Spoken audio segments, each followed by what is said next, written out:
सर्दियों की एक ठंडी रात थी। हवाएं अजीब तरह से सरसराहट कर रही थी, जैसे कोई धीमे धीमे फुसफुसा रहा हो। गांव के सबसे पुराने और वीरान पड़े हवेली में एक बार फिर हलचल हुई। यह हवेली पिछले कई सालों से बंद थी और कोई भी यहां जाने की हिम्मत नहीं करता था। कहते हैं कि यह जगह श्रापित थी, क्योंकि यहां रहने वाली एक लड़की की रहस्यमयी तरीके से मौत हो गई थी। लेकिन असली रहस्य तब सामने आया जब एक दिन अर्जुन नाम का एक युवक इस हवेली में घुसने का फैसला करता है। अर्जुन, जो बचपन से ही रहस्यमयी चीजों में रुचि रखता था, अपने दोस्तों की बातों पर ध्यान न देते हुए अकेले ही हवेली के अंदर चला गया। अंदर घुसते ही माहौल अजीब हो गया। दीवारों पर जाले लगे थे, फर्श पर धूल जमी थी और हर चीज से एक अजीब सी दुर्गंध आ रही थी। लेकिन सबसे डरावनी बात यह थी कि हवेली के अंदर का माहौल बाहर से कहीं ज्यादा ठंडा था, जैसे वहां किसी की अदृश्य मौजूदगी हो। अर्जुन ने धीरे धीरे चारों ओर देखा और आगे बढ़ने लगा। तभी उसकी नजर एक पुराने लकड़ी के टेबल पर पड़ी, जिस पर एक फटी पुरानी डायरी रखी थी। यह कोई साधारण डायरी नहीं थी। इस पर खून के धब्बे थे और इसका रंग समय के साथ फीका पड़ चुका था। अर्जुन ने हिम्मत जुटाकर डायरी उठाई और जैसे ही उसने पहला पन्ना पलटा, हवेली के अंदर एक अजीब सी आहट गूंज उठी। डायरी के पहले पन्ने पर कांपते हुए अक्षरों में लिखा था, अगर तुम यह डायरी पढ़ रहे हो तो इसका मतलब है कि मेरी आत्मा अब भी इस जगह भटक रही है। मेरी मौत एक रहस्य थी जिसे दुनिया अब तक नहीं जान सकी, पर इस डायरी में मेरा पूरा सच छिपा है। अगर तुमने इसे पढ़ना शुरू किया तो तुम भी उस भयानक साए का हिस्सा बन जाओगे जिसने मेरी जिंदगी खत्म कर दी। यह पढ़कर अर्जुन के शरीर में सिहरन दौड़ गई, लेकिन उसकी जिज्ञासा उसे रोक नहीं पाई। उसने अगले पन्ने को पलटा और अब कहानी गहराने लगी। डायरी के अगले पन्नों में लिखा था कि यह किसी सान्या नाम की लड़की की थी, जो इस हवेली में अपने माता पिता के साथ रहती थी। वह एक साधारण लड़की थी, जिसे किताबें पढ़ना पसंद था और जिसकी दुनिया में बस खुशियां थी। लेकिन एक दिन उसकी जिंदगी अचानक बदल गई। हवेली में अजीब घटनाएं घटने लगी। कभी आधी रात को किसी के चलने की आवाज आती, तो कभी कोई परछाई सीढ़ियों से उतरती दिखती। सान्या ने यह सब अपने माता पिता को बताया, लेकिन उन्होंने इसे उसका भ्रम कहकर टाल दिया। पर वह जानती थी कि हवेली में कोई है, कोई अदृश्य ताकत जो धीरे धीरे उसकी ओर बढ़ रही थी। डायरी पढ़ते पढ़ते अर्जुन को एहसास हुआ कि उसकी सांसें तेज हो रही हैं। अचानक उसे लगा जैसे कोई उसके पीछे खड़ा हो। उसने जल्दी से डायरी बंद की और चारों ओर नजर दौड़ाई, लेकिन वहां कोई नहीं था। लेकिन तभी दरवाजे के पीछे से एक धीमी, डरावनी हंसी गूंज उठी। हवेली अब सिर्फ एक वीरान जगह नहीं थी, ये एक जिंदा कब्रिस्तान थी, जहां अर्जुन ने एक ऐसे रहस्य को छेड़ दिया था जिसे कभी बाहर नहीं आना चाहिए था। अर्जुन के हाथों में डायरी थी, लेकिन अब उसके मन में बेचैनी घर कर चुकी थी। उसने महसूस किया कि हवेली के अंदर कुछ बदल गया है। हवा पहले से ज्यादा ठंडी हो गई थी और हर कोने से अजीब अजीब सरसराहट की आवाजें आ रही थीं। ऐसा लग रहा था जैसे कोई उसे देख रहा हो। लेकिन सबसे डरावनी बात तब हुई जब उसने दीवार पर एक हल्की परछाई देखी, एक लड़की की परछाई। अर्जुन ने घबराकर पीछे देखा, लेकिन वहां कोई नहीं था। वह समझ नहीं पा रहा था कि यह उसका भ्रम था या सच। तभी अचानक हवेली का दरवाजा जोर से बंद हो गया। अर्जुन ने डर के मारे डायरी कसकर पकड़ ली और भागने के लिए दरवाजे की ओर बढ़ा, लेकिन दरवाजा अंदर से लॉक हो चुका था। थक थक थक सीढ़ियों से किसी के धीरे धीरे उतरने की आवाज आने लगी। अर्जुन की धड़कनें तेज हो गई। उसने धीरे धीरे सीढ़ियों की ओर देखा। ऊपर की मंजिल से एक सफेद साए जैसी आकृति धीरे धीरे नीचे आ रही थी। अर्जुन के पैरों में जैसे जान ही नहीं बची थी। उसके हाथ पैर सुन्न हो चुके थे। वह हिल भी नहीं पा रहा था। उस आकृति का चेहरा धुंधला था, लेकिन उसकी आंखें लाल और चमकदार। अचानक अर्जुन के कानों में एक धीमी फुसफुसाहट सुनाई दी, डायरी रख दो, वरना तुम भी मर जाओगे। अर्जुन को लगा कि वह अब नहीं बच पाएगा, लेकिन तभी उसे याद आया कि उसने डायरी को अभी पूरी तरह नहीं पढ़ा था। शायद इसका रहस्य जानने से ही उसे इस भूतिया हवेली से निकलने का रास्ता मिल सकता था। उसने कांपते हाथों से डायरी का अगला पन्ना खोला। आज की रात सबसे अजीब थी। मुझे लगा जैसे कोई मेरे कमरे में था। मैंने जब दरवाजे की ओर देखा तो वहां एक साया खड़ा था। मुझे उसकी लाल आंखें दिखी और फिर अंधेरा छा गया। जब मुझे होश आया तो मेरे माता पिता कह रहे थे कि मैं रात भर चिल्ला रही थी, लेकिन मुझे कुछ याद नहीं था। यह पढ़कर अर्जुन को एहसास हुआ कि यह सिर्फ एक डायरी नहीं थी, बल्कि एक चेतावनी थी। सान्या की आत्मा किसी शक्ति के प्रभाव में थी और वह शक्ति अब अर्जुन को भी अपनी गिरफ्त में लेना चाहती। अर्जुन ने जैसे ही डायरी का पन्ना पलटा, अचानक हवेली की सभी खिड़कियां जोर से हिलने लगी। तेज हवा के झोंके ने सारी धूल उड़ा दी और वह सफेद साया अचानक अर्जुन के सामने प्रकट हो गया। इस बार वह साफ दिख रहा था। एक लड़की जिसकी आंखें सुर्ख लाल थीं और चेहरे पर गहरे घाव थे। उसने अर्जुन की तरफ हाथ बढ़ाया और तभी अर्जुन को महसूस हुआ कि उसका पूरा शरीर जम गया है। वह हिल भी नहीं पा रहा था। तुमने मेरी डायरी पढ़ी, अब तुम भी मेरे साथ फंस चुके हो। वह आकृति अर्जुन के ओर करीब आ रही थी। अर्जुन ने पूरी ताकत से अपने शरीर को हिलाने की कोशिश की, लेकिन बेकार। उसकी सांसें अटक रही थी। अर्जुन ने अपनी सारी हिम्मत जुटाई और अचानक डायरी को जमीन पर फेंक दिया। जैसे ही डायरी जमीन पर गिरी, सान्या की आत्मा एक दर्दनाक चीख के साथ हवा में विलीन होने लगी। लेकिन इससे पहले कि वह पूरी तरह गायब होती, उसने एक आखिरी बात कही। यह सिर्फ शुरुआत है, तुम्हें अभी पूरा सच नहीं पता। हवेली का दरवाजा अचानक अपने आप खुल गया। अर्जुन ने बिना कुछ सोचे समझे तेजी से बाहर भागा। उसकी सांस फूल चुकी थी और दिल जोर जोर से धड़क रहा था। लेकिन जब वह बाहर पहुंचा तो उसे एहसास हुआ कि रात के 3 बज चुके थे। अर्जुन को लगा कि वह अब सुरक्षित है, लेकिन जब उसने अपने हाथ की हथेली देखी तो वहां खून से लिखे हुए 2 शब्द थे। अर्जुन समझ गया कि यह कहानी अभी खत्म नहीं हुई है। सान्या की आत्मा ने उसे सिर्फ बाहर जाने दिया था, लेकिन वह अभी भी इस रहस्य में उलझा हुआ था। अब अर्जुन को असली सच जानना था, लेकिन सवाल यह था कि क्या वह अब भी सुरक्षित था। अर्जुन हवेली से बाहर तो आ चुका था, लेकिन उसकी हालत अब भी सामान्य नहीं थी।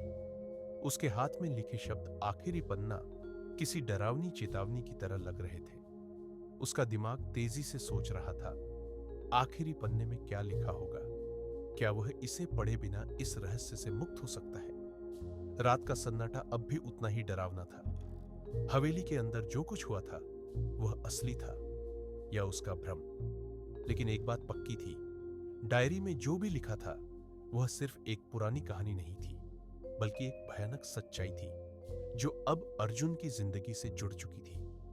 अर्जुन ने सोचा कि वह अपने घर जाकर चैन से सो सकेगा, लेकिन ऐसा नहीं हुआ।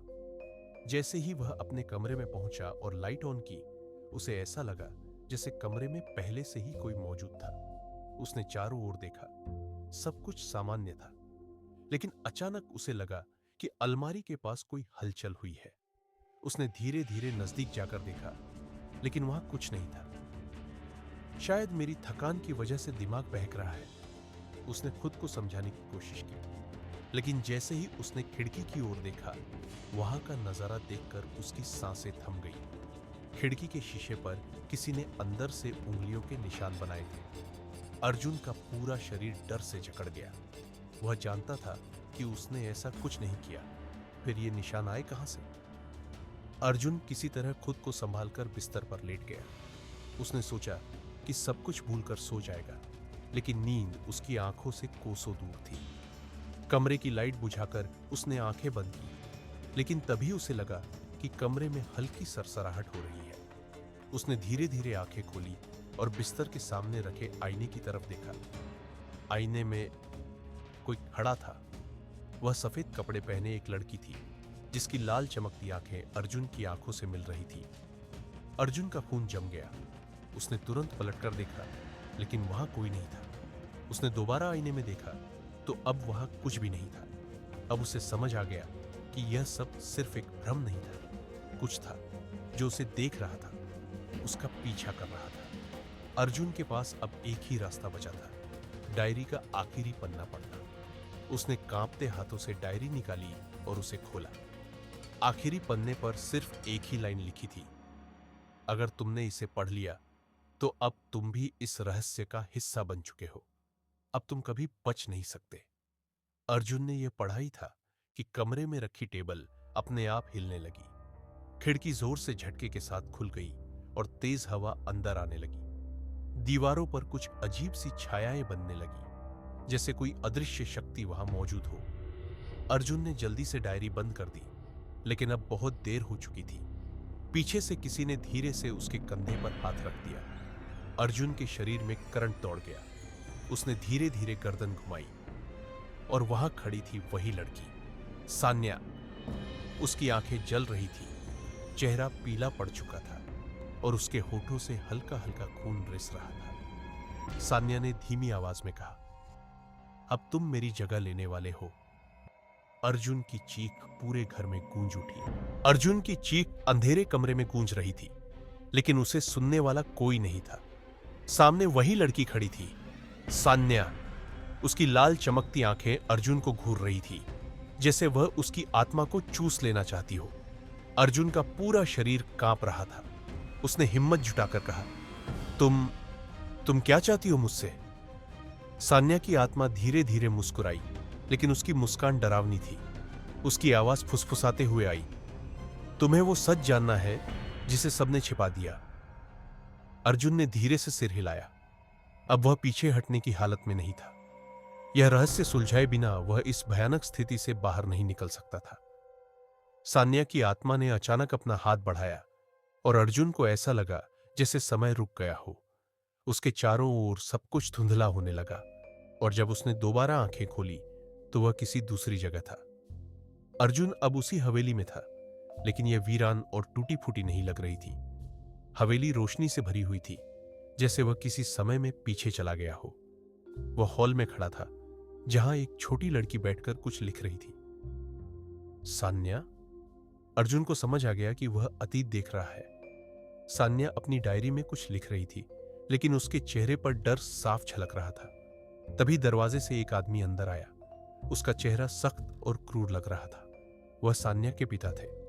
सान्या, तुमने वो चीज देख ली थी जो तुम्हें नहीं देखनी चाहिए थी, आदमी ने कठोर स्वर में कहा। सान्या कांपते हुए बोली, पापा, मैंने कुछ नहीं देखा, प्लीज मुझे जाने दो। लेकिन उसके पिता के हाथ में एक चमकती हुई चाकू थी। अर्जुन की सांसें थम गई।